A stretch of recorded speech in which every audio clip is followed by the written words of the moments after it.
Longendale Ghostplanes. The Peak District is an area of sombre, imposing natural beauty between Manchester and Sheffield in the north of England.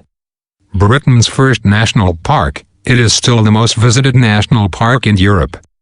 It can be a dark, doleful place, a place where tradition and legend come alive, where history blurs with the present, and where things can sometimes happen with no obvious explanation. In the west of the peaks, running towards Manchester, lies the Longendale Valley. It is not only attracts tourists and leisure seekers, but is also one of Britain's most active sites for UFO enthusiasts and ghost hunters. However, Longendale has one particularly unique type of supernatural story: ghost planes. The area has a long association with aircraft. The reservoirs in the area were used by the Dam Busters Squadron to test their bouncing bombs during the Second World War. Although these tests saw no fatal accidents, there have been over 50 cases where planes have found themselves lost in fog and crashed into the moors. In all, over 300 airmen have died in these accidents. There is also a remarkable range of tales from people witnessing phantom vintage aircraft seemingly in trouble. It is such a common occurrence that the local park rangers and mountain rescue teams have almost become used to being called out for plane crashes that they cannot find. A striking recent example happened on the night of 24th March 1990.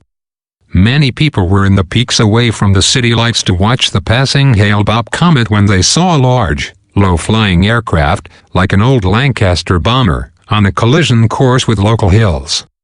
Emergency switchboards lit up with a series of calls reporting the accident, with a staggering number of reliable witnesses. Two of them were Marie Frances Tattersfield, a police special constable, and her husband, a former pilot. Mistress Tattersfield said the plane was the weirdest thing I have ever seen. It was big and it was well below the legal altitude for night flying. All its windows were lit up, which made it look even more odd, as no pilot would fly blind at that time of night over those hills. The police launched a search and rescue operation with over 100 volunteers, but no trace of any plane or crash was spotted. But the remains of many stricken aircraft do still litter the hills of the area. On one, called Bleaklow, lies the shattered carcass of a B-29 Super Fortress that crashed on 3 November 1948, killing all 13 crew. Local children who play on the hill tell stories of a man in uniform who revealed himself as guardian of the site. They say he told them about the history of the aircraft and its crew, before vanishing. When shown photos of the dead aircrew, the children have been shocked to find the man they met was the doomed plane's captain, Langdon P. Tanner. It is not just children that have seen the captain. Gerald Scarrett witnessed the B-29 crash as a boy, but only visited the site 2 decades later.